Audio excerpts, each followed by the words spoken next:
It's great honor on behalf of Research Committee 26 on Human Rights of the International Political Science Association open this webinar on International Day of Human Rights. RC26 of IPSA, which as chair I have an honor to represent, has been celebrating Human Rights Day for several years. To mark this occasion, Human Rights Day, every December we organize webinars during which representatives of the world of human rights practice and science discuss current human rights issues. 2 years ago, we hosted Professor Felipe González Morales, Special Rapporteur on the Human Rights of Migrants, and the Polish Ombudsman, Professor Adam Bodnar. He will be the new minister in the new cabinet in Poland.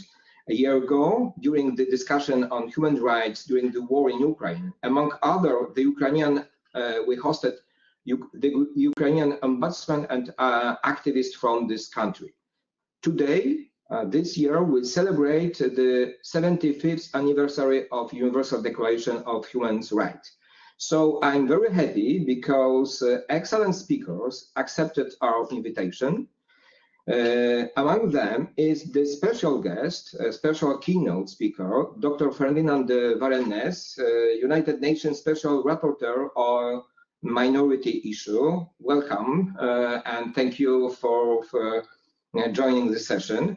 But we have other excellent speakers, Alexander Pires, members of RC26 board, professor at Universidade Autónoma de Lisboa, Professor Oscar Pérez La Fuente, professor in Carlos III University of Madrid, but also RADWAN ZIADEH from the Arab Center, Washington. I hope that RADWAN is also on this on this session. ANJU GUPTA, so the head of Department of Political Science, University of Jaipur in Rajasthan, FURQAN AHMED board, also board member, of course, as all these people. However, the senior research from Pakistan, and CASSIUS GUIMARAES Chai, last but not least, CASSIUS GUIMARAES Chai, professor, full law and geopolitical professor, Universidade Federal de Maranhão in Brazil. I'm sorry for pronunciation. However, once again, thank you very much for joining the session to Dr. Fernand VARENNES, United Nations Special Rapporteur on Minority Issue.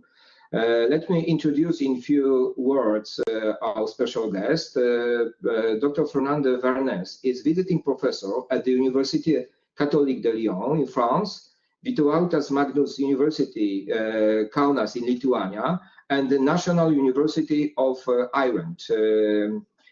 He was appointed United Nations Special Rapporteur on Minority Issues by the Human Rights Council and assumed his function on 1st August 2017. So I think that this will be the same question to all speakers about your reflection, your opinion about the position and role of Universal Declaration on Human Rights in contemporary years after 70 years of the moment of adoption this declaration. So how role this declaration plays in the world when we can observe such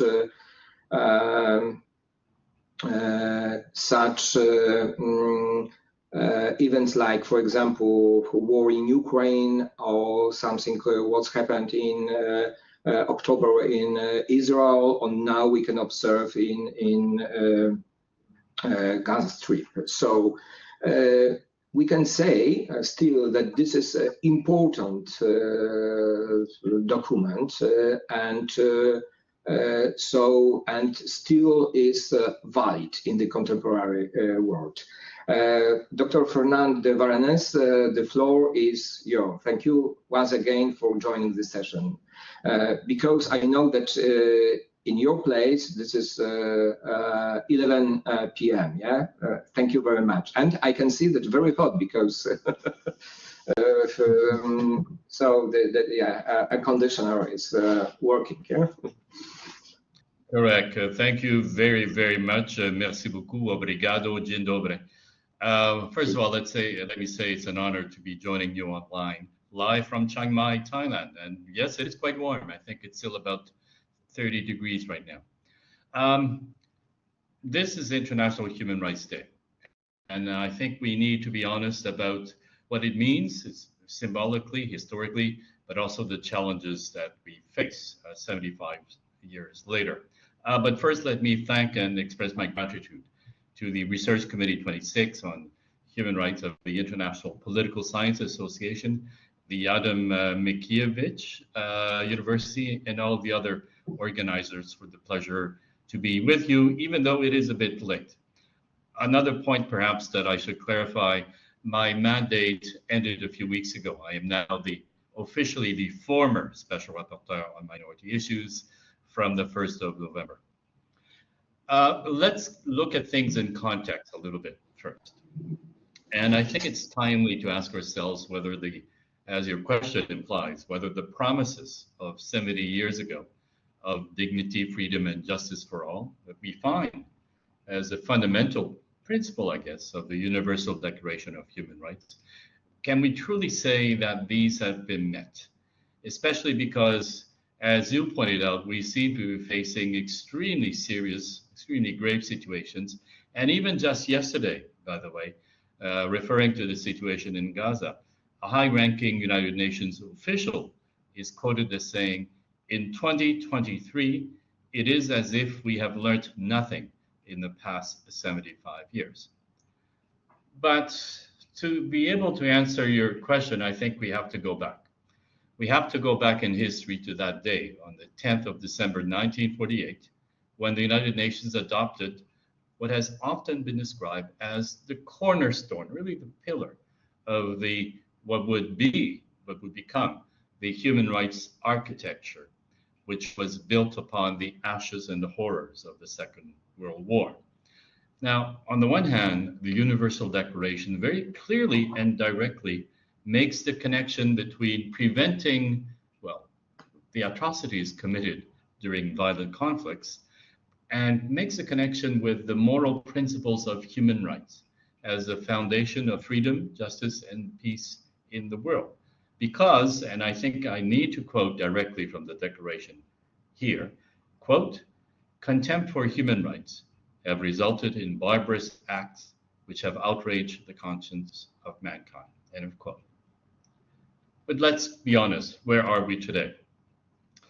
The aspirations of 3/4 of a century ago seem perhaps very distant, despite the incredible strides that we have made, because at the time of the Second World War, we live in a world where the absolute state sovereignty ruled. And in fact, there were no human rights that existed, no restrictions on the sovereignty of the state. And that led directly to the horrors of the Shoah, of genocide, of the Holocaust against Jews and other minorities. But now, what we have done is create a global human rights system with more than 100 treaties. We forget sometimes there is today a very large number of legally binding instruments, whereas at the time of the Second World War, there were 0. We now have situations including the criminalizing of the worst kind of atrocities, that even heads of states are no longer immune, and they can be held criminally liable for crimes against humanity and other atrocities, which are now prohibited in international law, and the immunity of even heads of.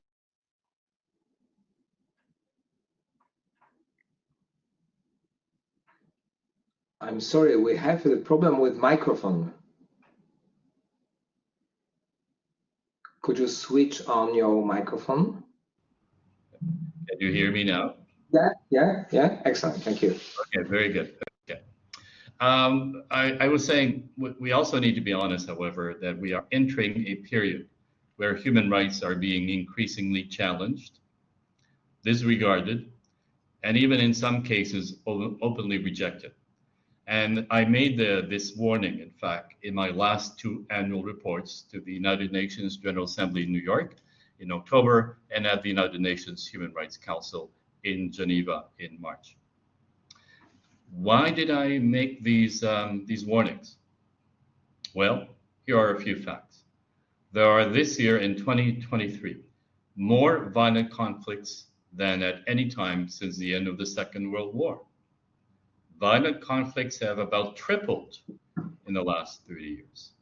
Most of these are internal, inside a country.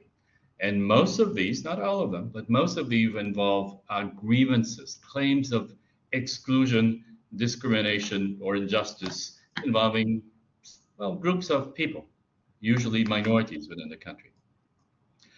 And this rise of in violent conflicts around the world, the largest number of violent conflicts since the Second World War, is also a leading factor to the largest number of displaced people in human history.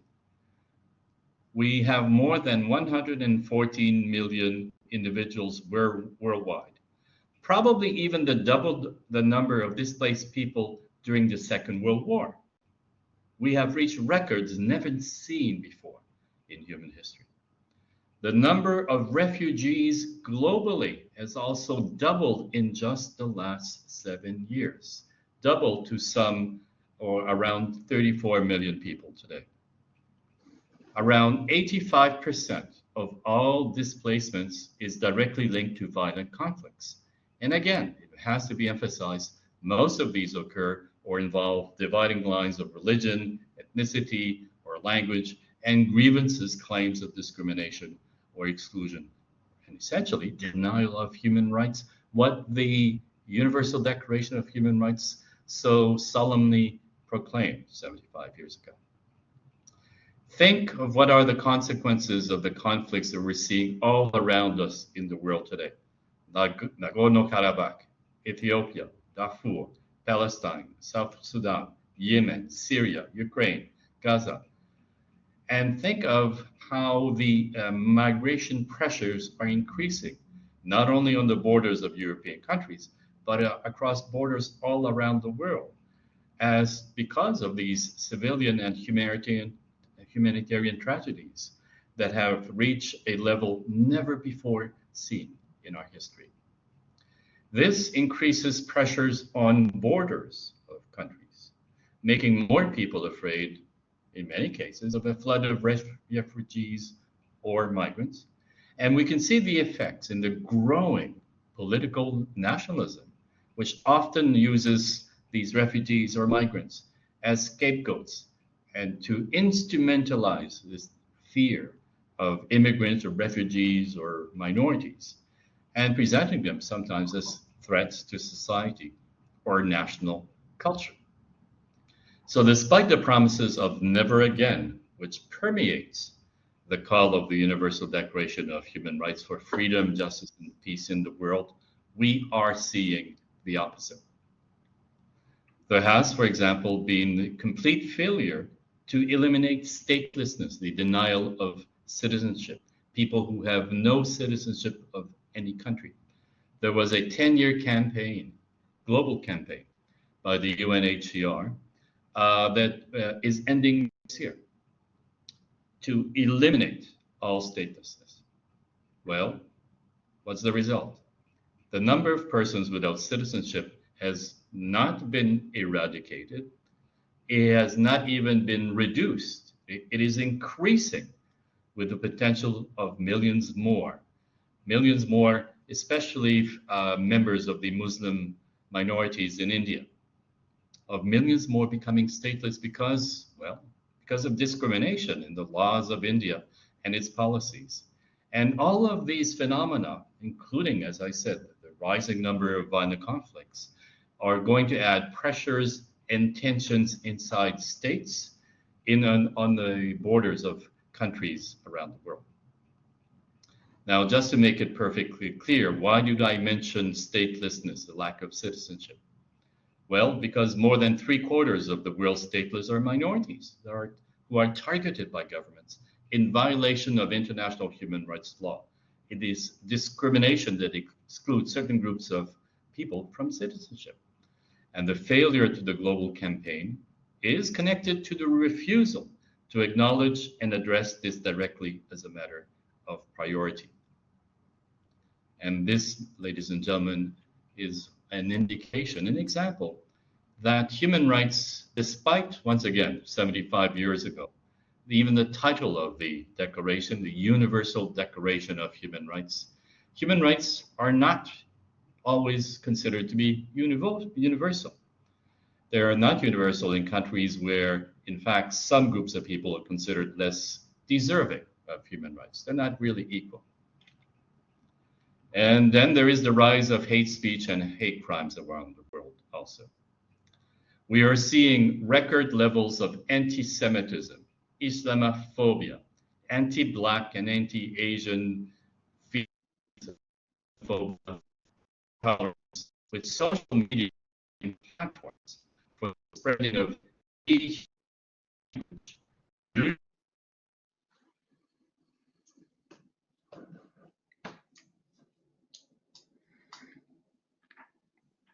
Okay, it seems that we have the problems with connection.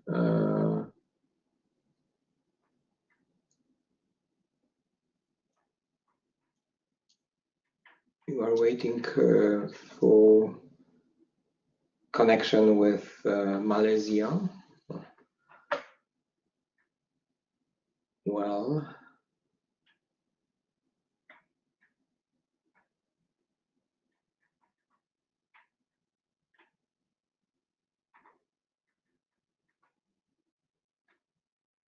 it's amazing equipment and possibilities.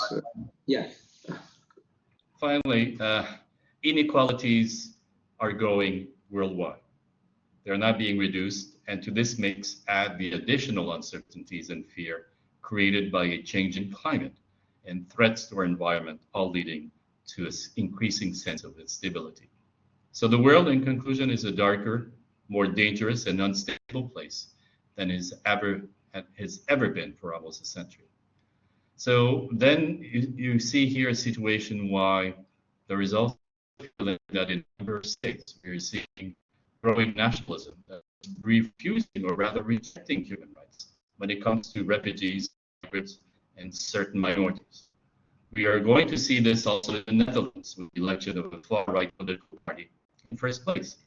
And we're seeing it also in the direction of the Republican Party in the United States, where white nationalism is becoming more mainstream, and in the United Kingdom in the move away from multilateral and universal human rights mechanisms, including the treatment of migrants and refugees.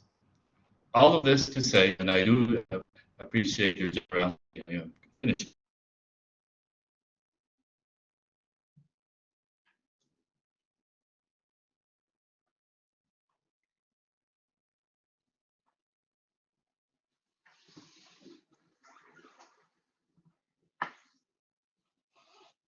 Unfortunately, again, we have the problems with connection. I started to speak that it's the conference. So this 75th anniversary should be a wake-up call that the struggle for human rights is far from complete. Historically, it has never been a straight line because even the adoption of the Universal Declaration was not unanimous, and it took decades to adopt the first global human rights treaties. And this is why we need to actually defend human rights, strengthen human rights, especially for those who cannot defend themselves, and for all members of the human family, which is we have to work towards the foundation of freedom, justice, and peace in the world. Merci beaucoup. Obrigado. Gracias. Dziękuję. Dziękuję bardzo. Thank you very much, Fernand. I'm sorry, we had some problems with connection and we lost maybe 2 or 3 your sentence, but I hope that your general idea everyone could catch during this your speech. Yeah. So is it possible to ask some questions from our members of this webinar? It is possible? Maybe yes, absolutely, yeah. Of course. Maybe I'm sorry, because this is privilege of chair of such a meeting. However, do you think after 70 years of adoption of Universal Declaration of Human Rights, so because is it possible that the United Nations adopted a similar declaration now in 2023? 75 years ago, it was possible because communistic countries, among others, also Poland, failed to vote, but not dissent this declaration. I'm afraid that now it would be not possible to adopt the similar declaration. Do you agree with my opinion or not? That's an interesting question. I think it would be quite difficult. The environment amongst a number of governments seems to be more an environment of hostility towards international human rights. As I mentioned very quickly, even the United Kingdom is considering, the government of the United Kingdom is considering very seriously to withdraw from the European Convention on Human Rights. And this is not just exaggeration. There are serious considerations to withdraw or to dilute the influence of the European Court of Human Rights. Now, having said that, I think it's important to remember that even the Universal Declaration of Human Rights, first of all, it's not a treaty, it's a declaration. And it was propelled by the atrocities of the Second World War. And ironically, we're entering another phase of history when I think we face such a dramatic increase in conflicts, in denial of human rights, in atrocities, including, by the way, not only crimes against humanity, but even situations of calls to genocide, that we are entering perhaps a situation so desperate that it may be another drive for doing better. Because, quite frankly, I don't think anyone would deny that we're not living up to the challenges that we are facing around the world today. The situation with refugees, with displaced people, the humanitarian crisis that we are facing, the situation of all of these wars, these conflicts around us. There needs to be something stronger and better. And perhaps there needs to be a much stronger reflection as to why the international human rights system, enshrined in the Universal Declaration and other instruments, doesn't seem to be able to make much of a dent in all of this. In the 1990s, there was a period where there were new treaties developed because of the very significant wars and instability after the fall of the Soviet Union and the breakup of former Yugoslavia. We're entering almost that kind of a period. And in the 1990s, there were quite a lot of developments in terms of improving human rights and trying to prevent conflict. Those lessons, I think, have been forgotten 30 years later, and now's the time to rethink all of that, because we are facing an extremely dark period in our history, in my opinion. Thank you. Thank you. Any other questions or opinions?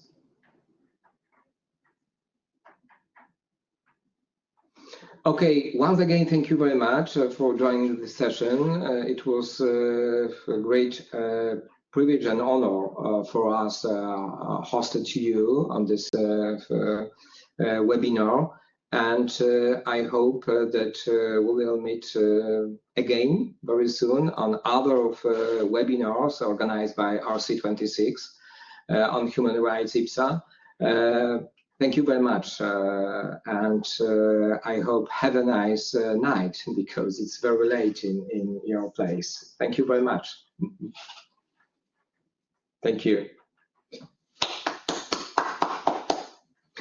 So our next speaker will be Alexander Pires. I hope that Alex is is online, because I saw that he switched off his connection. I don't know. Alex, are you here?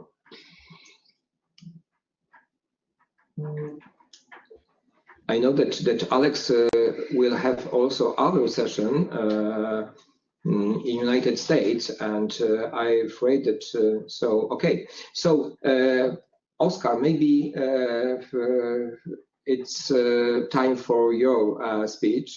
Thank you very much again for joining the session and your help in organizing this meeting.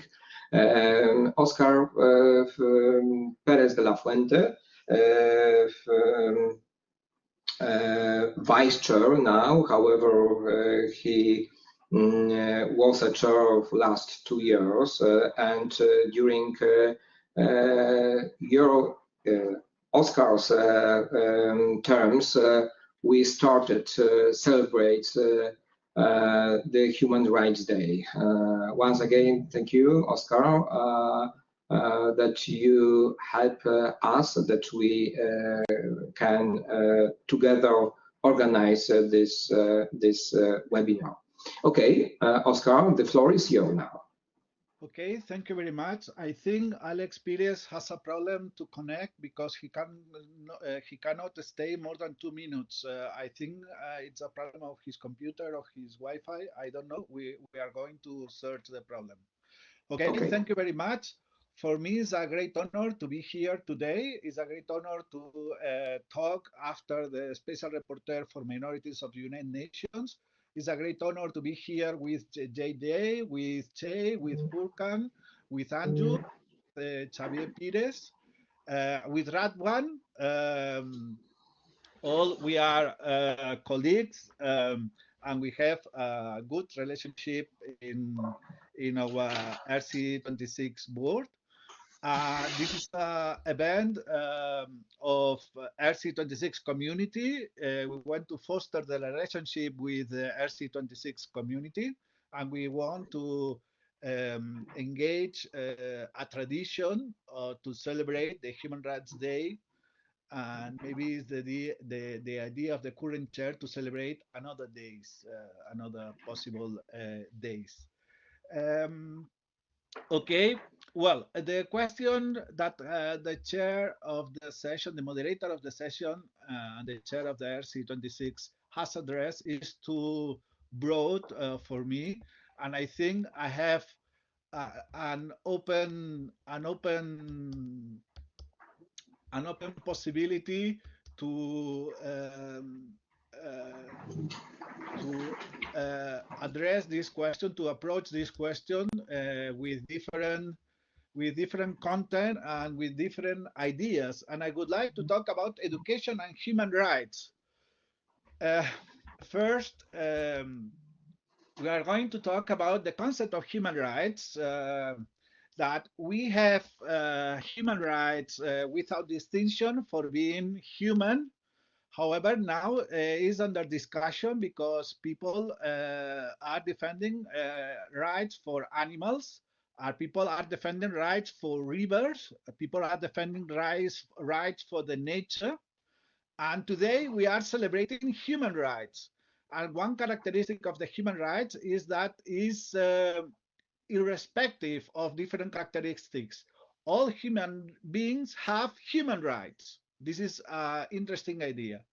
A second idea is that in different societies, there are different conceptions between human rights and fundamental rights. Human rights are moral claims in the international level. Sometimes are positivized, sometimes no. Sometimes are legal, sometimes no. But are moral claims. Fundamental rights are constitutional legal rights. This is the conception in the doctrine. However, in different countries, this terminology could be a bit different. But what means human rights? Human rights means inviolability of the individual, no sacrifice an individual because of the majority, or personal autonomy, pursuit lives, plans, or ideals of excellence, or dignity of the person, treat according to their actions, not other properties they don't control. Okay, what says the chapter of human rights?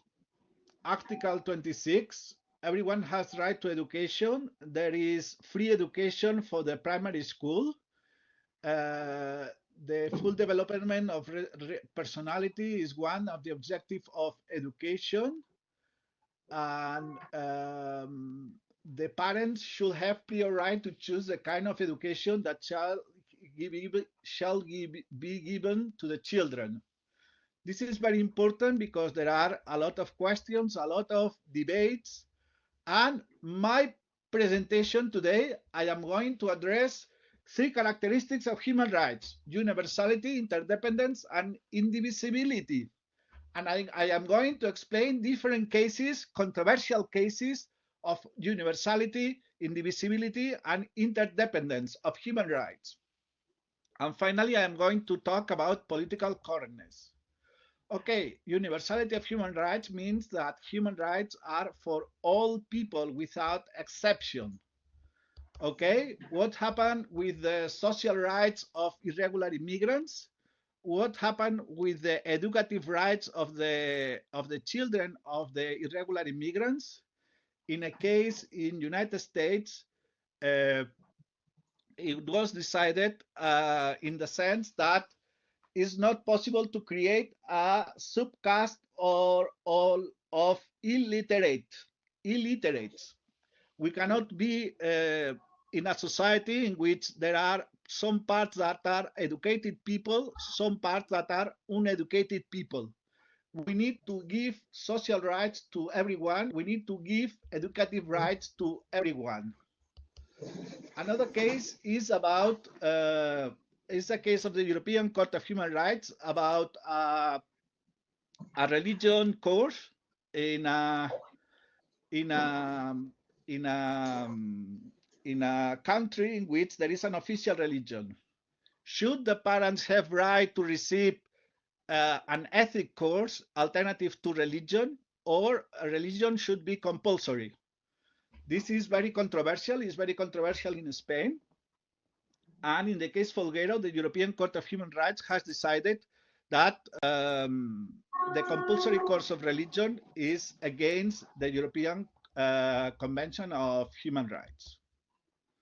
Interdependence of human rights. We cannot understand the rights isolated. All rights have relationship one to another, and we have to interpret the rights jointly as a whole.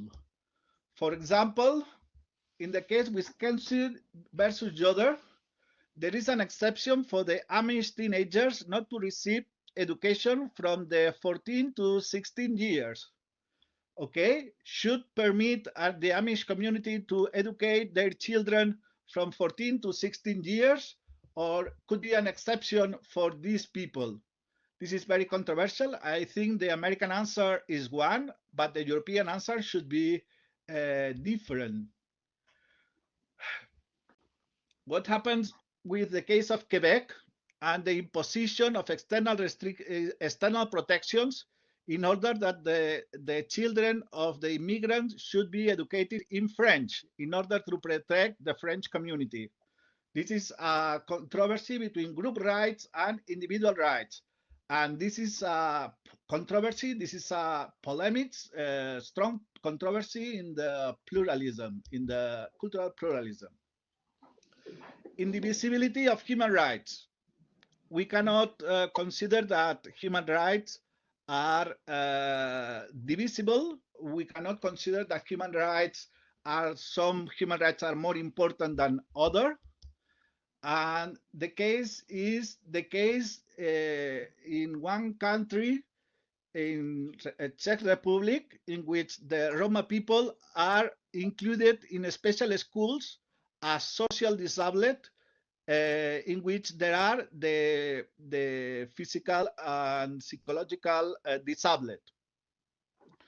Could we treat the Roma people as disabled, as social disabled? This is a structural discrimination. This is indirect discrimination, and this is against the European Convention. This is we cannot distinguish the different type of rights. In the case Dalla versus Switzerland, a primary school teacher who wears a Muslim veil, it was considered against the European Convention because the Muslim veil is a symbol of proselytism for the children, and this is a very controversial ruling. And also there is another of the European Court of Justice in which it says that the dismissal of a Muslim worker for wearing a veil is not direct discrimination for racial origin, but could be indirect discrimination if there is no neutrality policy in that company. Okay, this is universality, interdependence, and indivisibility, and I would like to explain now education in the university, the question of political correctness, the criticism of the canon and the representation of minorities are arguments in favor of political correctness. And the idea is that the canon excludes women, the canon excludes racial minorities, and there are discriminations. And people in favor of political correctness defends the fair representation of minorities in the curricula. The arguments against political correctness is this is a threat of freedom of expression, a threat of academic freedom, and the methodology is problematic. This means this could be a new totalitarianism, a new McCarthyism, and because, for example, Aristotle Aristotle said that slavery was natural and women are subordinate to men, and Hobbes, Locke, Rousseau were sexist. However, Aristotle has a theory of virtue and a theory of friendship that are good, and the solution is not expulse Aristotle from the canon, from the curricula. The solution is contextualize Aristotle. And also academic freedom could be in danger with this political correctness. We can put some examples, and the methodology is problematic because it's a new type of authoritarianism in social science and in humanities. Everything is politics. Everything has a political dimension for this political correctness. Okay, the idea with political correctness is that we need to contextualize, not we need censorship, we need to contextualize. And the main idea for the first part of my speech was that human rights are universal, and this applies for the social rights of irregular immigrants. For the compulsory religious confession class, human rights are interdependent, and this applies for the Amish compulsory education exception and the external protections of immigrant children French education in Quebec. And human rights are indivisible, the right to education on the call linked to other rights, the Gypsy minority, the Roma minority in Europe, and the regulation of the Islamic veil, in some cases in the European Court of Human Rights and in the European Court of Justice. My final reflection is that we need human rights, but human rights is something living. And human rights are a process. And this means that we need cases, and we need to be aware in these cases. In every case, we need to defend the best approach to defend human rights in a particular case. That's my conclusion. Thank you very much. Thank you very much, Oscar. Any questions to Oscar from our guests? Okay, thank you again. Thank you very much for your speech. Matthew from Philippines has a question, yeah? Because I can see your hand is or not.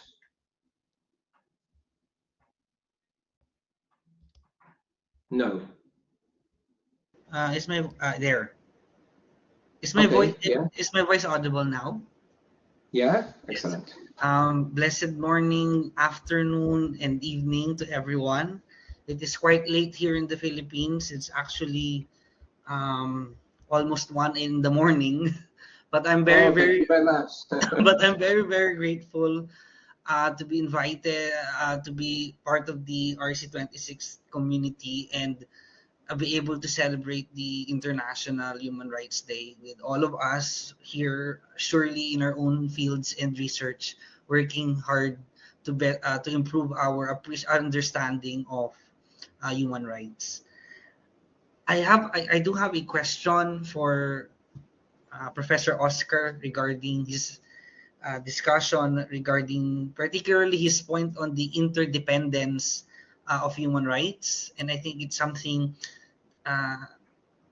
that really needs a more discussion and something we can talk about even more, particularly because in my own research and experience in studying human rights, I would like to ask, what is your view on the instances, Professor Oscar, when we have various types of human rights aspects or aspects of human rights that that may possibly conflict with one another, or there are, as you presented various cases, what can we learn about various cases, various experiences regarding human rights? What can we learn on what we can do trying to address issues when human rights of one individual or a group, you also mentioned that as an example, group rights versus individual rights. What can we learn about these instances, or on what we can do moving forward? What can we do when human rights or different human rights are conflicting with one another? Like, for example, the example I usually share with my in class is when you protect the right or the freedom of speech, yet we also are concerned about hate speech. We're also concerned about harm facilitating speech. How are we able to then move forward in order to be able to protect the freedom of speech, yet also be able to protect people from hate speech, from harm facilitating speech? Insights, I truly appreciate them. Thank you. Thank you. Very interesting question.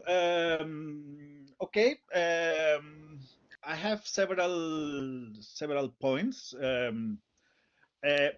One is about the human rights and the fundamental rights. This is a discussion in Spain. If social rights are fundamental rights, or social rights are human rights but not fundamental rights, recognized in the Constitution with the same protections are other rights. But if we say in the universal level that human rights are universal and interdependent and indivisible, social rights are human rights. However, when I explain this to my students, I say, however, at the national level, social rights are not fundamental rights. However, should be enforced. The only difference is that there is no judicial guarantee, protected judicial guarantee. There is no appeal to the Constitutional Court. There is no reinforced guarantees. However, if you say should be enforced the right to shelter, should be enforced the right to health, to the irregular immigrants, of course, I am in favor of this. The only point is from the legal point of view, in the Spanish system, social rights are not fundamental rights, except one, the right to education. Okay. Another point is, but this is more technical, when we talk about human rights, when we talk about fundamental rights, we use a system of weighing. The Robert Alexi, the theory of fundamental rights of Robert Alexi. We have a right, we have another right, and we have to see which is more, which weighs more in a specific case. And there is a rationality about this, and there is some criteria about this. But in this sense, I am explaining this pragmatic approach to human rights. This idea that in the legal argumentation, in the judicial application of the rights, in the legal defendants, in the legal cases, we have the reality, the living reality of human rights. And this is the point. What is more important in a specific case? Okay, in deference to other speakers, I think it's sufficient. Thank you very much. Thank you, Oscar. Unfortunately, our next speaker, Alex Pires, has a problem with computer connection. However, so he has a black screen, unfortunately. I don't know, maybe it will be possible to reconnect his to our webinar. But now I think that we can jump from Madrid to Washington. So Radwan, are you? Yeah, thank you. Oh, thank you very much for switching on your camera. Welcome once again. Radwan ZIADEH is Secretary of RC26 of IPSA and Analyst at the Arab Center in Washington, D.C. Radwan, thank you very much again for joining this session, and the floor is yours. How the Universal Declaration of Human Rights, from your perspective, is now in place the role in contemporary world? What is your opinion about the position and the maybe future of this document? Do you believe still in the human rights, UN human rights system or not? Because I know that you are originally from Syria, yeah? Yes, good morning, good afternoon, or good evening for everyone. Thank you very much for such very interesting session. It's I think a celebration for every region about the 75th anniversary of the Human Rights Declaration. My first book about the human rights, 25 years, about exactly what's called the Arabic and the Islamic contribution to the universal or the Declaration of Human Rights. As Professor Oscar and others mentioned, still debates, 75 years, we're still debating the universality of the human rights, because some regions, they believe actually of specificities rather than over the universalities. We know 75 years was the two superpowers, the United States, which represent the capitalism philosophy, and at that time the Soviet Union, which reflect the communist philosophy. Those actually both, the compromise between both schools of thoughts reflected on the universal of human rights. And this is why the Western philosophy focused more on individual rights, where at that time the Soviet Union or the social philosophy tried to focus more on the economic and the social rights. Then they have universal as a compromise. But the guy or the person who helped contribute writing what we call the introductory of the universal human rights, he was coming from Lebanon. His name Charles Malik. And I went into his archives, into his letters, and in all his books to write my book about how the Arabic contribution at that time, the universal, was an important. because Charles Malik tried actually hard between between all the countries who signed the declaration at that time within the committee to bring a compromise. And he believed with the importance of such an important step in the humanitarian school of thoughts, that we think about the human rights as a nature, and every human rights, no matter his religion, no matter his ethnicity, no matter his nationalities, has a basic human rights, and should the declaration reflect this basic human rights. I think he succeeded at the end to bring the universal in such compromise. And this is why, even as some of the speaker mentioned, when the Universal Human Rights Declaration in 1948 adopted, 4 states dissented and have what they called reservation. Of course, China at that time, and one from the Arab and Islamic countries was Saudi Arabia, which put some reservation on some of the issues. Now we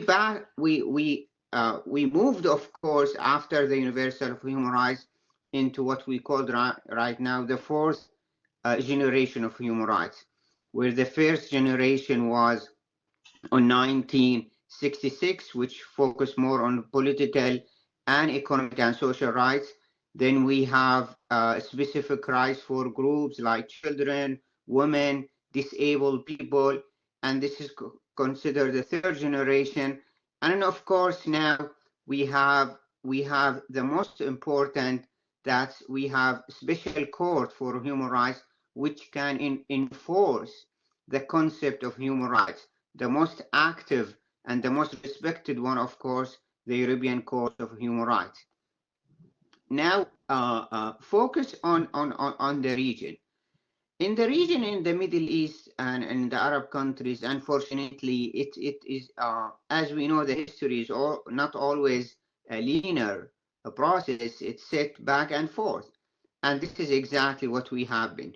We can say we have some kind of achievements after 75 years, especially regarding the education of human rights, the spread of the concept, many brave human rights organizations, many brave human rights activists who paid the price, who still now, unfortunately, in prison because of their bravery and because of their voice defending the human rights.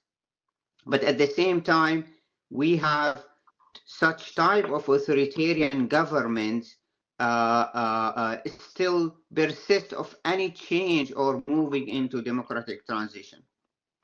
What happened in 2010 and 11 was what we call the Arab Spring, create a hope for everyone in the region. Now, finally, the democratic transition will reach the Middle East region.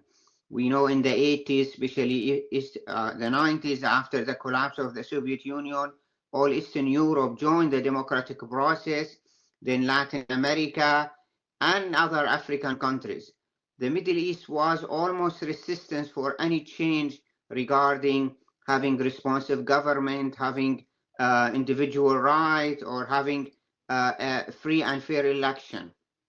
And with the Arab Spring, that's create a hope for everyone that finally democracy arrive into the region. Of course, what comes with it, the respect to human rights and all of that. What we have we have a troubled region that I call it actually forces of resistance of change, like some non-state actors, some of military juntas. Of course, they be able to struggle in the last 10 years against the forces of change. This is why we saw in Tunisia sit back into more in dictatorship. In Egypt, yesterday we have presidential election, and surprise, surprise, still Sisi elected again. And the same other countries, 5 countries who have massive demonstrations for change ended up to have a civil war. like what's happened in Syria, Libya, and Yemen. And then of course, those countries now suffer from displacement, from refugees, from the collapse of the economy, into humanitarian needs.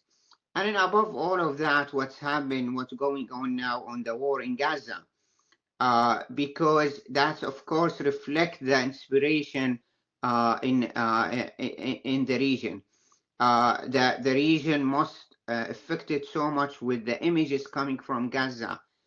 For the first time, the Secretary General evoked the Article 99, which it says that the whole humanitarian system on the edge of the collapse, and this is why it's asked for the Security Council for immediate ceasefire. But unfortunately, the Security Council failed to pass any meaningful resolution to stop the bloodshed in Gaza. And this is some of being a troubling region comparing to other regions who actually have some kind of prosperity and stability and peace. And this is why it's my concept at the end of the book. I focus that it's to live the concept of human rights, we have to have a democratic state. Those both link to each other.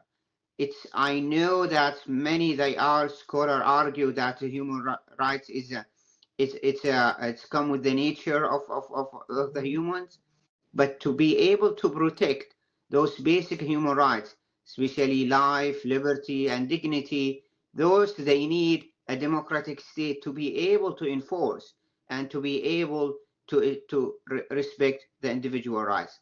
This is why after 75 years, we're still a long way ahead for the human rights in the Middle East region to be achieved and respected. Thank you very much. Thank you very much, Radwan.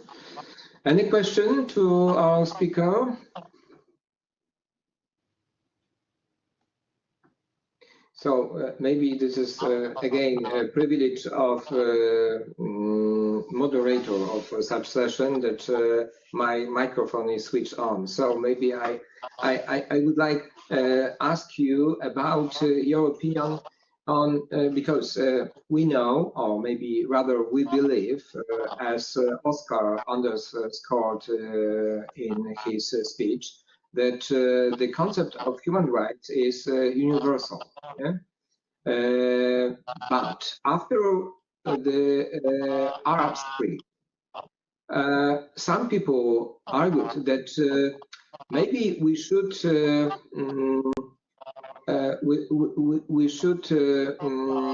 agree that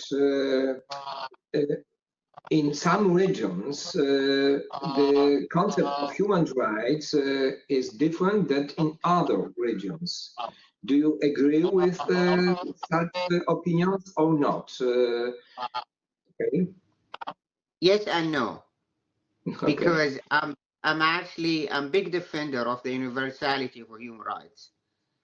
But as we know, the devil comes into the details.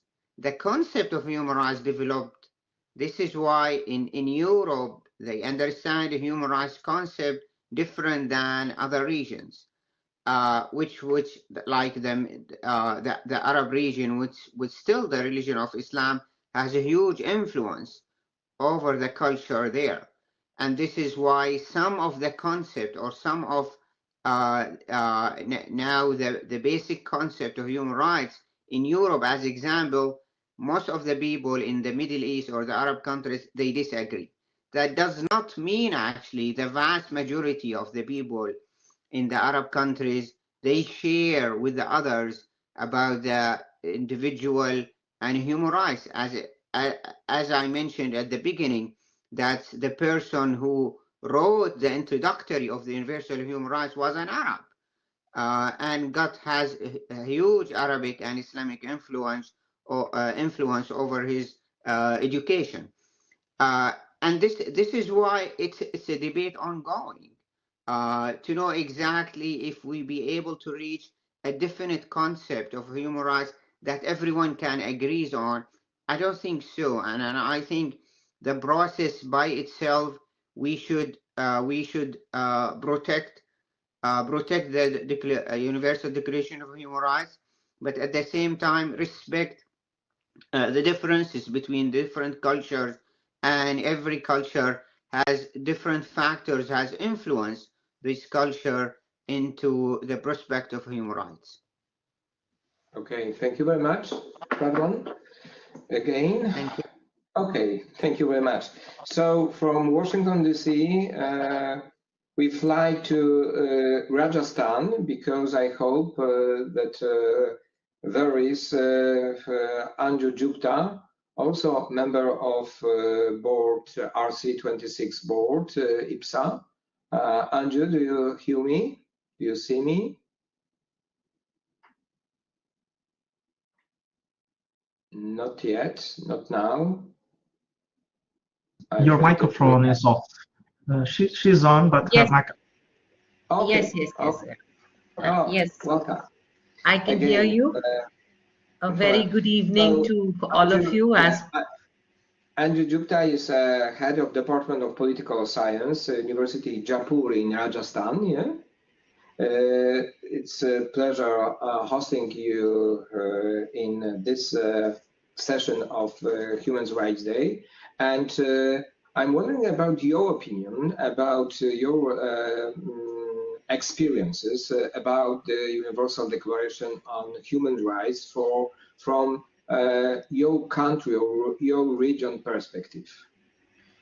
Well, a very good evening to all of you. This is around 10:30 in the evening in India, and I'll be talking about my region, as well as I'll be talking about a very specific problem of the indigenous people, the indigenous community, and human rights. So I'll just share my file. Okay.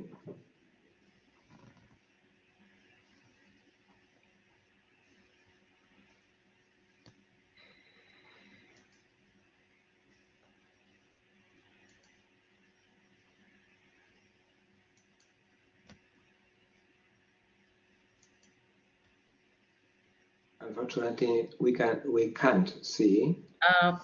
Just a minute. Mm-hmm. You need to click put share now. You need to click above the presentation here now. Can you see?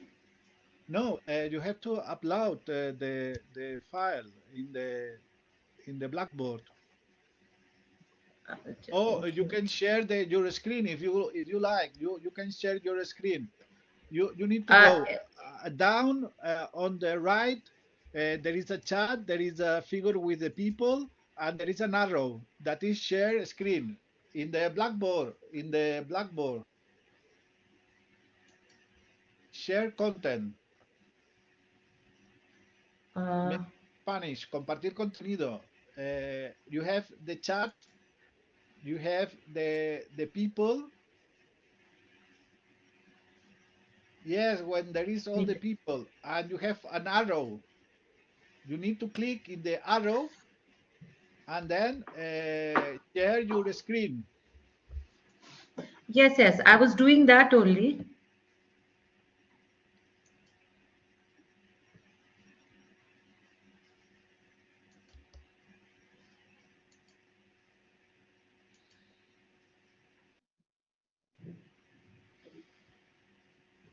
Let's see.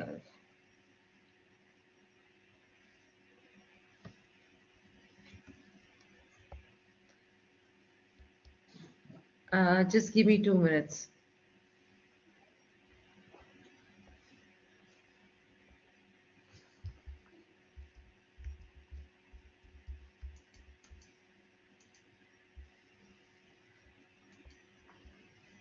I think I'm unable to upload.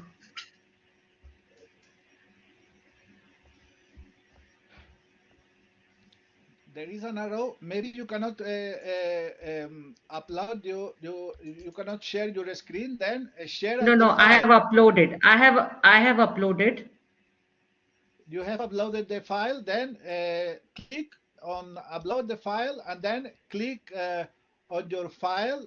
What is the title? 75 years struggle? No, it is indigenous people and human rights violation. It is, I think, Anju, your file is not uploaded. Okay. It's not it is appearing uploading. here. It is I not don't think appearing so. here. But even though you can share your screen, you can open the PowerPoint Yeah, I presentation. think. And Yes, then you can I will. select. Okay, now, indigenous people. Yes, I share the Yes. your file. Yes. Yes. Excellent. Then We got you it. click Yeah. in the arrow and move the slides. Yeah.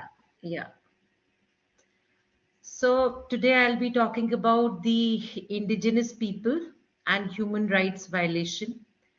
This is a topic which we need to, as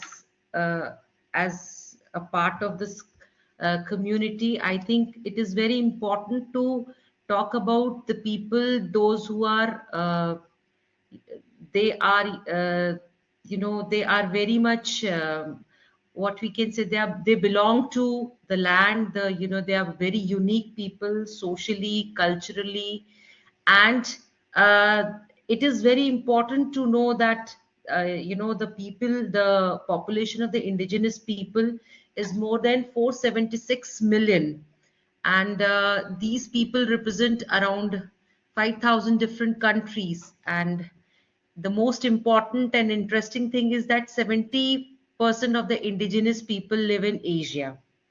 So today I'll be talking about especially the communities, indigenous communities, and how their rights are violated. So let me just give you an example about a few of the communities which are living in Asia and how their rights are being violated. I will just give you a brief about some communities living in West Asia, that is the Ainu community, which lives on an island in Japan. Then there's a nomadic Arab people who's living in the Middle East, the North Asian, in North Asia we have Nivik, those who are living in the Russian Far East, and especially in the South Asia, especially where the region where I belong to, there are indigenous people which we call Adivasis, because they live in jungle, and 8.6% of the Indian population, they consist of 8.6% of the Indian population, and they have their own distinct language, culture, and tradition. There's another community in India which is called the Bhil community, which lives in the Western Deccan region and central India. This community is also, they have a very traditional way, and they are the most of their livelihood is on hunting and gathering and agriculture. And coming to Sri Lanka, there is a community called Veda. They are also the hunting community. And in the Southeast Asia, we have indigenous people, Igorot, and Atyal in Taiwan. These are the communities which are living in the Asian continent. The most important thing about these communities are that there is a violation of human rights. Especially these people, they fight for their identification.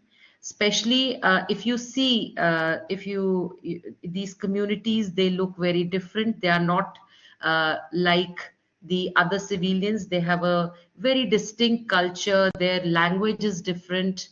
The costume is different. Their ancestry is also very different, because they are the people of the land. And the most important thing which creates a problem is that these indigenous communities, since they are connected to their livelihood is generally they are, it is farming, they are being displaced by the government or any organization for their selfish interest, and this violates their human rights. So my point of consideration is that since this indigenous community often face marginalization, discrimination within their respective societies, which leads to the social exclusion. And this is this creates this is a proper violation of human rights, because when we see that the United Declaration of Human Rights is based on the principle of freedom, equality, and justice. So the very essence of this is being, I think it is violated, because these indigenous communities are now on the verge of extinction, and they are being so tortured that is a point of consideration. There are two case studies specially taken by me. I'll just go through it. The case studies is one of the case studies of Peru. There was a farmer and environmental activist.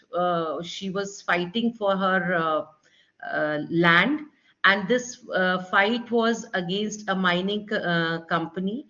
And she was fighting because near her land was a vital water resource, and she was even, in fact, she was extending the support. The water resources was being used by the entire community which she belonged to. So this mining company basically exploited, and it tried to take away the land. She fought for her rights, and she won the Goldman Prize in 2016, which is referred to as Greek Nobel. And this second case study which I took was from the Senvegar community from Kenya. These people, they live in the forest, and this community faced the very threat from their own Ministry of Environment and Forestry, and this community was accused of damaging the forest. So what I think is that the condition which this indigenous community is facing these days, especially of self-determination. If you go to the schools in which they are being forced to take the admissions, they are forced to speak the language of the other people, and they are often faced with abuse, neglect, and loss of their cultural identity. Especially these people, they are called these children, these are called the stolen generations, because they come from a community which is very distinct in their culture, in their rituals, in their traditions. They have to face a lot of discrimination, and they have to fight for they are facing discrimination, and they are fighting for their equality. So there is a discrimination based on their identity, and since this indigenous people, they play a vital role in protecting especially the biodiversity of the planet. And since 80% of the planet is especially these people, these people stay in the forest and they protect the diverse ecosystem. So I think we need to see how we can protect their rights. Especially, I would suggest few things that recently I have studied that, generally we talk that we can have, we can educate people, we can, we can approach NGOs. But I think instead of speaking for, indigenous people, speaking about them, it is us to, what I can say is, we can bridge the gap by making them a part of the decision making system, and we can, we can advocate the states to uphold the obligations of the international law, which empowers the indigenous voices. So, and especially, I have also studied about that often the voices are spoken from the third party, that is the NGOs. I think we should let them speak, because sometimes NGOs have complex the cases, and this has resulted, in what you can say, by not supporting them, but building more complexities about their needs. So I would conclude by saying that instead of other people speaking for them, it is for us to include them in the decision making system. We should prioritize self-determination of the indigenous communities, about their rights, and about respecting their traditions, their languages, and we should make a system which is more which is more open for such type of communities. In fact, in India, we have a constitutional provision, especially in Article 15 of the Indian Constitution. We have special rights for the especially indigenous people. We have certain legislative acts also made for the indigenous communities, like it is reorganization of the forest rights 2006, and the 5th and the 6th schedule of the Constitution, which has given them the right to govern through themselves, through their traditional bodies. So I think making them a part of the system, keeping their identities more respective, and instead of calling them the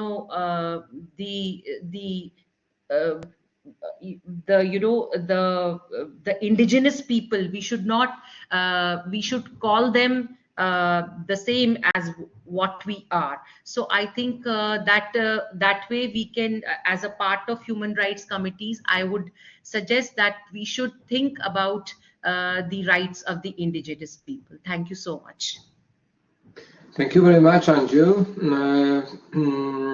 Thank you that you focus in your presentation about indigenous communities, not only in your country, however, also in other places in the world.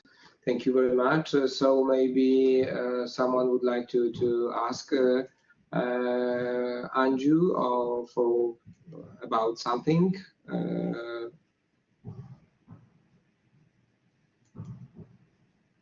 Okay, thank you. Okay, thank you very much, Anju. From India, it's very close to Pakistan, and I hope that there is FURQAN AHMED, also the member of RC26 board. FURQAN, do you hear me?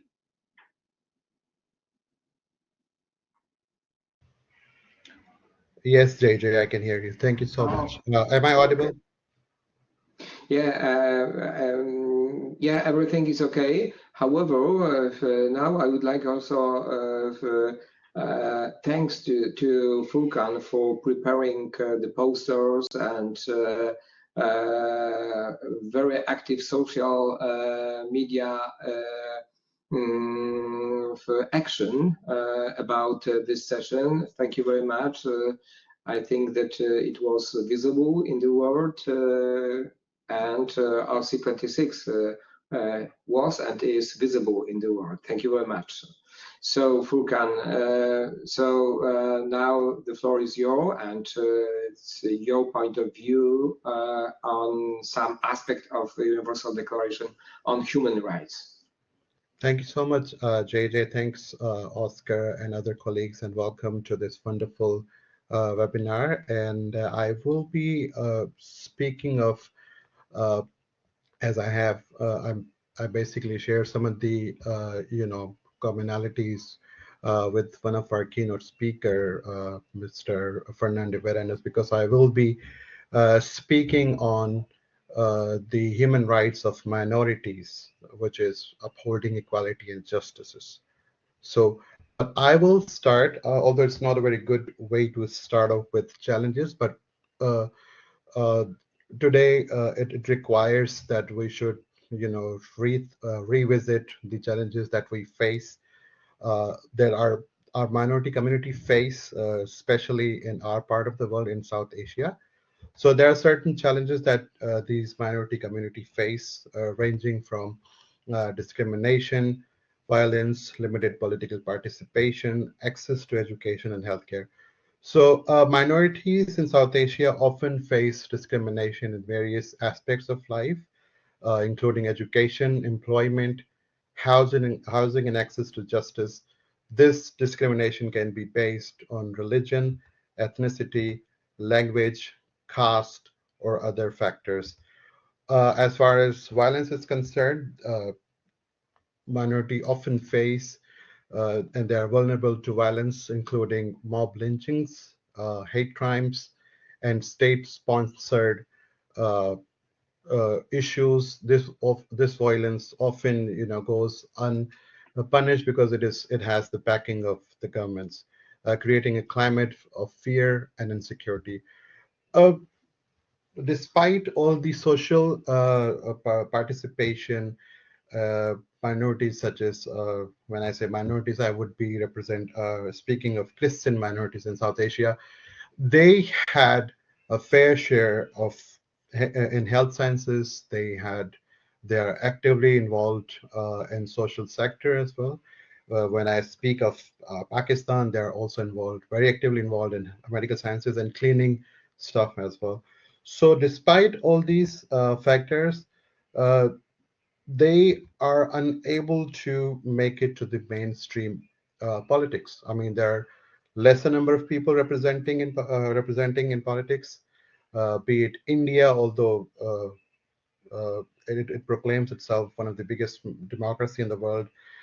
We also proclaim ourselves as a democratic nation, but we also tend to deny their political rights by not, providing them space to the mainstream politics. And there are also limited number of quotas in education and healthcare.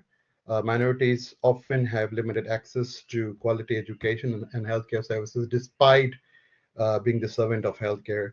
There are still, as our colleague indicated, there is a community called Bhil community that also exists in Pakistan as well. So unfortunately, there are some people, people with lesser knowledge call themselves those Bhil community as untouchables. So sometimes they don't even feel safe to touch those communities when they fall sick. So there is a discrimination in healthcare system as well. I would also talk about some of the case studies, though I won't be including some of the major incidents that took place for the past couple of decades against Christian minorities, especially in India, Pakistan, Nepal, just in the case of Sri Lanka as well. There is also a mass number of incidents taking place in Bangladesh against those minorities as well. So it won't be, because they're huge in numbers, they're huge in, data as well. So religious minorities such as Christians, Hindus, and Muslims often face discrimination and violence in South Asia. In some countries, there are blasphemy laws, just in the case of Pakistan or Bangladesh, that can be used to persecute religious minorities. There is a community which ANJU also spoke about, Dalits. They face widespread discrimination. They were also formerly known as untouchables. They face violence and are often denied access to basic rights and services. Since ANJU has touched upon the indigenous people, they are often marginalized and exploited. Their land rights are often violated, and they face discrimination and violence. So, speaking of some of the important efforts that needs to be carried out for the protection of minorities, there are certain entities which are involved in protecting those minorities, such in the case of international human rights law in South Asian countries. South Asian countries are signatories to various international human rights treaties, such as International Covenant on Civil Service and Civil and Political Rights, known as ICCPR, and International Covenant on Economic, Social, and Cultural Rights. These treaties provide a framework for protecting the rights of minorities. There is a legal national legislations that take place for the protection of minorities in South Asian countries, enacted national legislation to protect the rights. However, these laws are often are not even effectively implemented. There is a civil society existence of civil society organization. A number of civil society organizations are working to promote the rights of minorities in South Asia, such as the case of South Asia Research Institute of Minorities, the organization that I represent. These organizations provide legal aid, education, and advocacy for minority communities. There is an article related to UDHR, Article 18, which I call it the rights of minorities, which provides emphasize the rights of minorities and their protection from discrimination. USCIRF, which is a body that is based in the United States, which is United States Information for International Religion for Freedoms, that spoke about in the case of UDHR, released a press release on December 8, and I quote, that although 75 years after its adoption, Article 18 of UDHR remains the international community's authoritative legal standard on the right to freedom of religion or belief. This was mentioned by the chair of USCIRF, Ibrahim Cooper. While we recognize the Article 18's legacy and robust protection for several countries around the world, I would like to add something that recently in their annual report, they have nominated some of the countries as they have given them the status of CPC, which is a country of particular concern. The Pakistan was recently included in the report of 2023. So these are the cases that can be reviewed on. So there was a question asked about whether UDHR is still relevant in the contemporary world. As a student or as a research student of minority or human rights, or I would that there is, excuse me.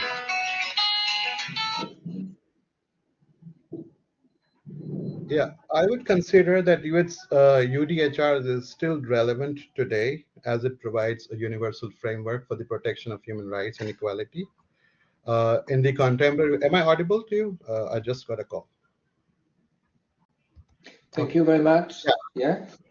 Furqan, thank you very much. Yeah, okay. Okay. So yeah, in the contemporary world, the UDHR serves as a guide for governments, organizations, and individuals in promoting and defending human rights. The principles and values outlined in the UDHR are applicable to the challenges and issues faced by minority groups in today's society. The UDHR provides a basis for advocating for the rights of minorities, addressing systematic discrimination and inequality. This has also been touched upon, the importance of freedom, equality, and justice. Without these components, it is difficult to achieve those human rights principles. There are certain challenges to UDHR enforcement, as indicated by our keynote speaker, that there is a lack of awareness. People still don't have the idea what UDHR is. So there is a need of awareness in this domain. There is a political resistance faced by in the enforcement of UDHR. Some governments may resist because the enforcement of the UDHR and may not prioritize the protection of minority rights due to political reasons. There's also a discrimination and prejudice because some of the governments provide their own definition of human rights. There's also a lack of resources. For instance, insufficient resources, including fundings and personnel that can limit the ability to effectively enforce and protect the minority rights. The future of UDHR, I guess, it's still bright in terms of what we are doing today, because we are still debating the future of UDHR, which means it holds a significant importance in the domain of human rights, because I would consider UDHR a living document, because it has nothing has been changed since its adoption. Maybe there are some articles that needs to be revisited, but all of the articles are remain constant. I also touched upon this, that there is a role that minority are playing in uplifting despite facing all those challenges. Minorities play a crucial role in uplifting development and contribute significantly to society and progress. Their diverse perspective, experiences, and talents enrich communities and foster innovation and creativity. Okay, Furqan, thank you again for your speech and your perspective on the role and position of Universal Declaration on Human Rights. Any questions from our audience? There's one thing which I want to point out is that, we should avoid generalization. And we should understand that, priorities may differ from one region to another. So this generalization, I think there is a need to change for a certain change in the Universal Declaration of Human Rights also. And there's, there's a need for change in the perception also. We shouldn't generalize the priorities, and understanding that they vary from different regions. It may be it may be different in Pakistan, it may be different in India, or any other part of the world. Okay, Furqan, would you like to answer? Oh, no, I totally agree with what she's saying. I was just giving the overall perspective that I have received from a limited knowledge and research. But yeah, there are certain, as Oscar also indicated, there is a social right is different from the legal rights and all that. So yeah, I totally agree with what ANJU has said. Okay, thank you very much. So last but not least, our excellent speaker, from Brazil, CASSIUS Guimarães Chai. I'm sorry, CASSIUS, for pronunciation your name. Full law and geopolitical professor, Universidade Federal de Maranhão. We met last time in Argentina during the World Congress of IPSA. And I hope for very good cooperation in the future. However, now, Cassius, the floor is yours.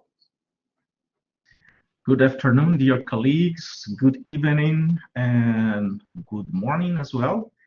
First of all, I'd like to sincerely present my gratitude to our president, our chair, Professor JJ, and with him, I'd like also to express my joyfulness and my gratitude to share this moment, which for me, it's a learning and listening very, very specifically all the shared experiences by my dear colleagues of the RC26 community.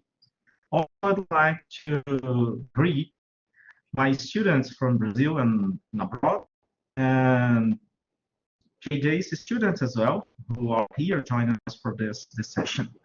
So, Professor JJ, my dear colleague and friend, approaching your first questions, whether we still believe or not believe in the Universal Declaration of Human Rights, which are the current situation of the human rights living experience in our society, meaning in Brazil.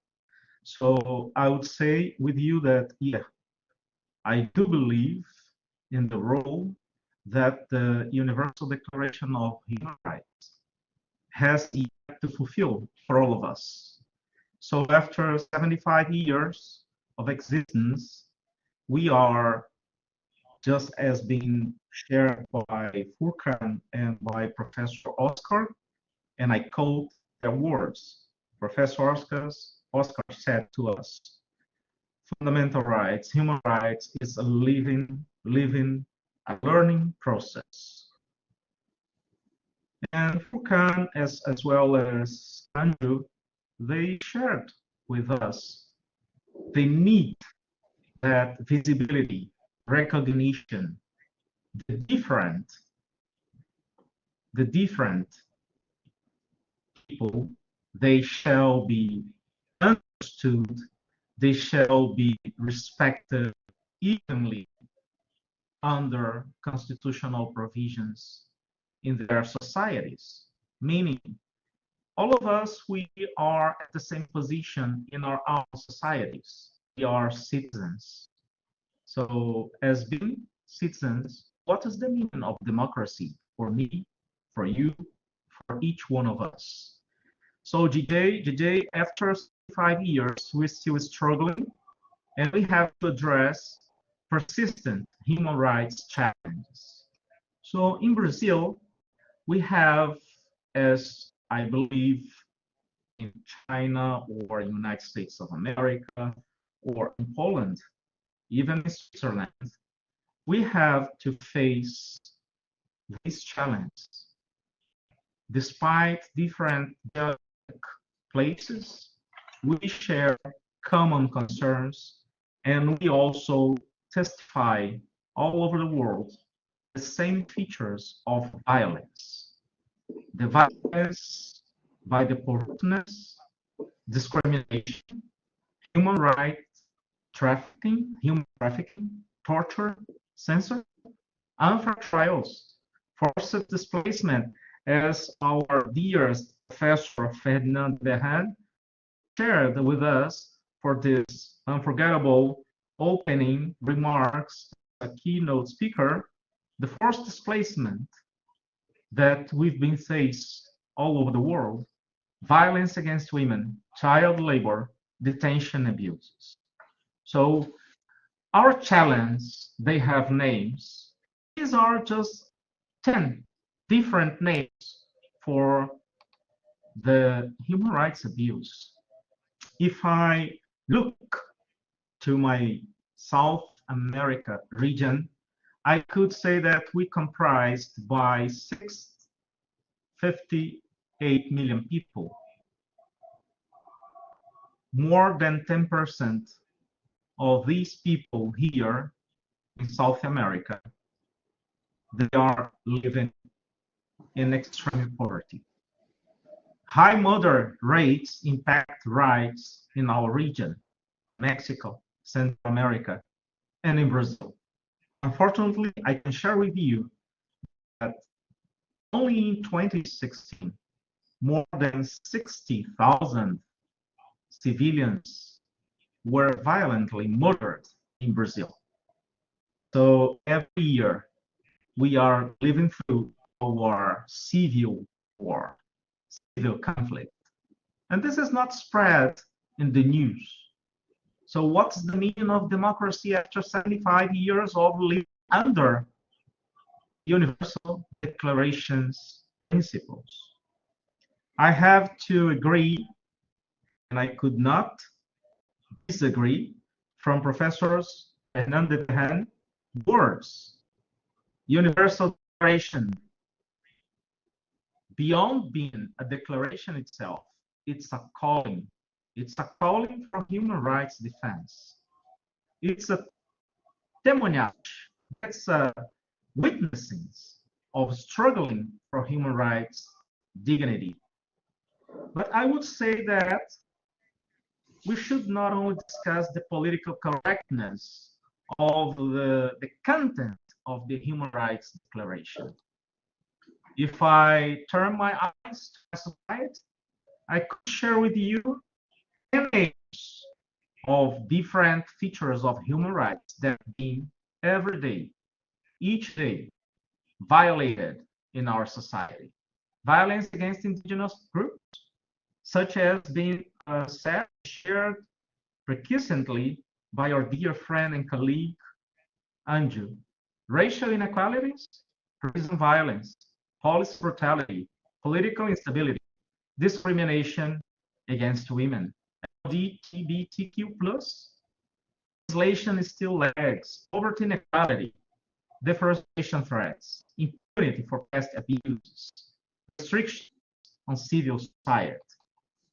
So if I put a zoom in our Brazilian society, what is the meaning of being the 9th greatest economy in the world and just be ranked as 83rd out of 142 countries as a society with lackness of adherence to the rule of law? Other than that, I ask my excuses, but I'd like to invite you for another perspective, my dear colleagues and friends. Human rights is a matter of nature.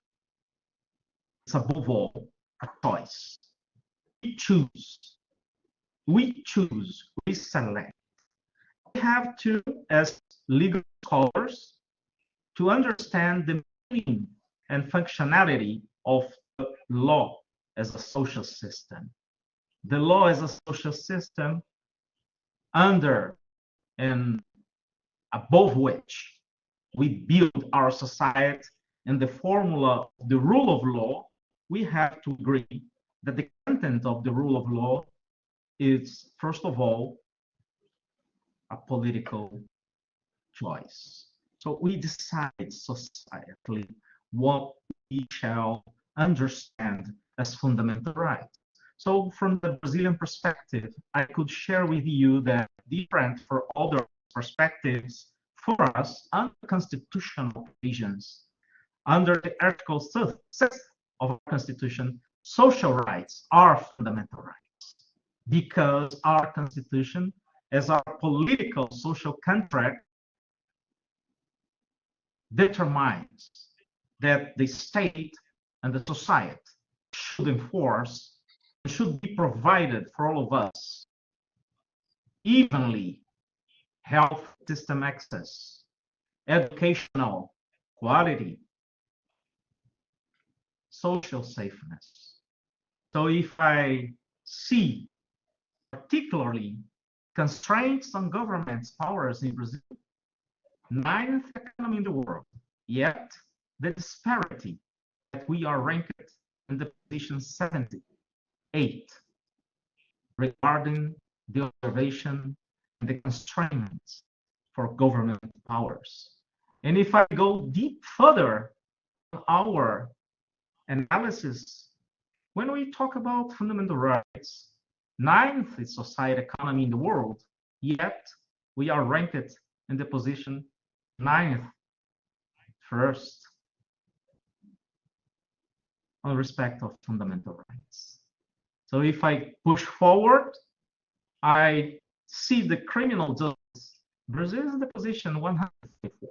So yeah, what is the meaning of democracy and what are the challenges that we have is still to recognize that we have failed. We have failed much regarding the meaning and observation of the formula of the rule of law and democracy and the equality. So again, I do agree with the words of Professor Ferdinand de Varenne that the element which is very common for Brazilians, from people in India, in Pakistan, in Europe, and the credo of democracy in Americas is the inequality.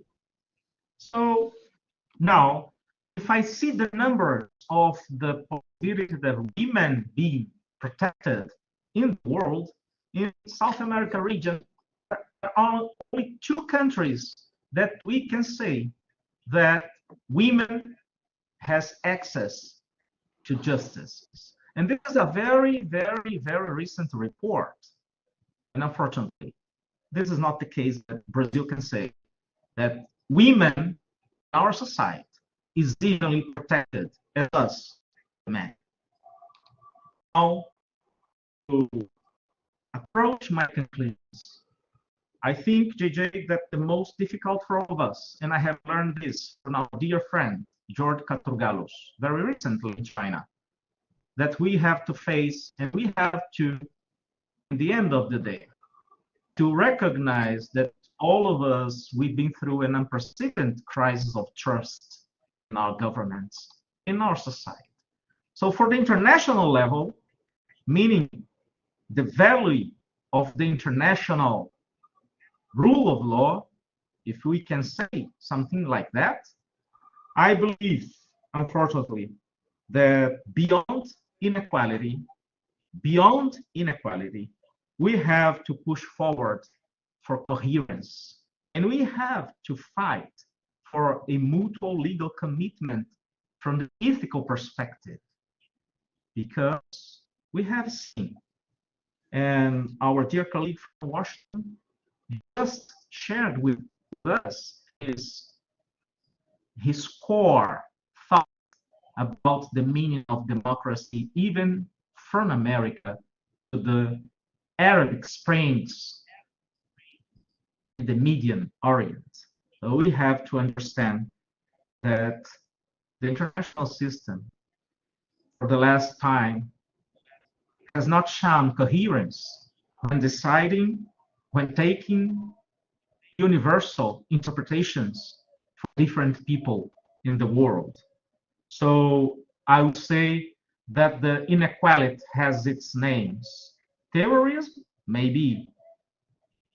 Inequality, how to deal with the immigrants in Europe, in Brazil, in South Asia, for sure. Unemployment, moral decline, crime and violence against women, children, and elderly. So our challenge, they be called by their own name. Degree of dissatisfaction with the understanding of democracy, not only in Western, but unfortunately in every society. So to conclude, I would say that we have to strengthen our mutual legal understanding first, as legal scholars, that we cannot build an equal society without the formula of the rule of law. Yet, we have to be coherent on how we fulfill the understanding of the rule of law. If the rule of law is good for me, and it's not good for the different one, would that be a democracy? So, to conclude, I would say that I believe the Universal Human Declaration, but I would like to invite all of us to fight for the enforcement of the coherence and the mutual legal understanding that, in the end of the day, the meaning of those principles, they shall be abridged by our constitutions. Because it's been said, out the law, there may be no salvation for any one of us. Thank you very much. Thank you very much, Cassius. It was a very good conclusion to our meeting, because you summarized not only from Brazilian point of view, however, from global point of view, many challenges for human rights in contemporary world. So thank you very much again for your presentation and your speech. Or maybe some of you would like to ask about something. Cassius, it is unique possibilities to ask some questions. Yes. However, yes. Yeah. Sure, go ahead, please. Please switch on the microphone, because I don't see this person on screen.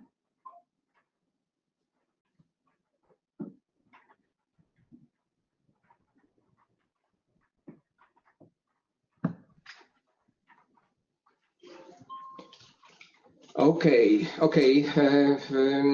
Unfortunately, Alex Pires has the permanent problems with his computer, and he is not able to join in this session. However, I hope that next time we met with Alexander last week and 2 weeks ago in Salamanca, and also with Cassius, and also in Lisbon on the conference in Alex University. And then I hope that it will be possible to meet very soon on a digital platform or in reality. However, time for conclusion, because I have some optimistic and pessimistic reflection, because it seems that Universal Declaration, again, thank you very much for your points of view, your present your perspective on the human rights, on many different points of human rights in contemporary world.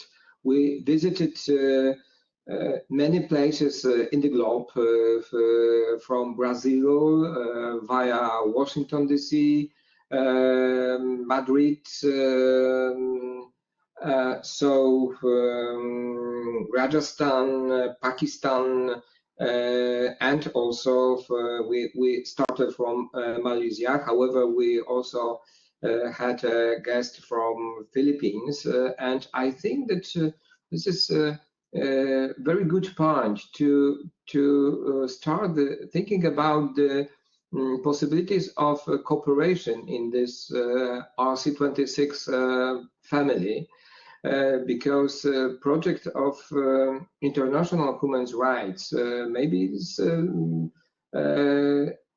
it could be interesting not only for the members of this community, however, also for publishers. We just, I think we should think about such cooperation in the future. My optimistic and pessimistic reflection after this Human Rights Day. Optimistic because we can say that the Universal Declaration on Human Rights is still relevant. However, pessimistic is also reflection because we can see how many challenges. CASSIUS mentioned about 10 top challenger for human rights in Brazil. We saw also many other challenges. So we can say that, please remember that last year we celebrated Human Rights Day with our colleagues from Ukraine. Here in this room, my students are from Belarus, so there are Ukrainians also, okay. However, other my students from Belarus, I know that they are attending this meeting, and I know that so many challenges for international societies, and I hope that RC26 voice on this platform could be inspiration for many international board, institution, or societies. And I hope that maybe next year, when we will celebrate next Human Rights Day, the reflection will be more optimistic than today. Dr. Fernand VARENNES mentioned many cases when human rights were and are violated. So it means that this is never-ending story, the battle for human rights for everyone. So maybe this is the small optimistic point in today and for future. But once again, thank you very much for joining the session, for your point of view, your experiences, your perspective. It seems how world could be beautiful when we are together and we cooperate. So maybe it will be the good and optimistic points from our conference or webinar. So once again, thank you to all our excellent speakers from many points of world, many countries in the world, and our guests, discussants, and visitors. So we can say that it was a very international webinar, and I hope that we will meet together very, very soon. So once again, thank you very much. Good luck. Oscar, thank you very much for your help in this webinar, or organizing this webinar. And so I hope that next for such webinar will be soon possible. So please join in the RC26, and please to be together. Oscar, would you like to say at the end of the session? Oh, no, okay. Thank you very much to all. I think it has been a very interesting session, and thank you, and see you in the next webinar, and see you next year. Thank you very much.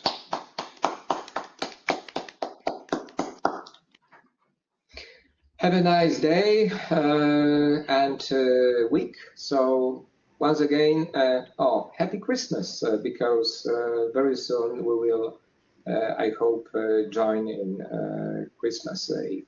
Yeah? Thank Great. you, everyone. Thank you very much. Thank you, everyone. It was a Happy great New Year. session. Bye. Thank Bye-bye. you very much. Happy New Year. Thank you, JJ. Thank you, Oscar, FURQAN, Thank you, and Oscar. ANJU. Thank you, Bye-bye. JJ. Thank you, Cassius, Anju. And Matthew from Philippines. Thank you very much. Thank you very much. Thank you very much, Matthew. Good night from my side.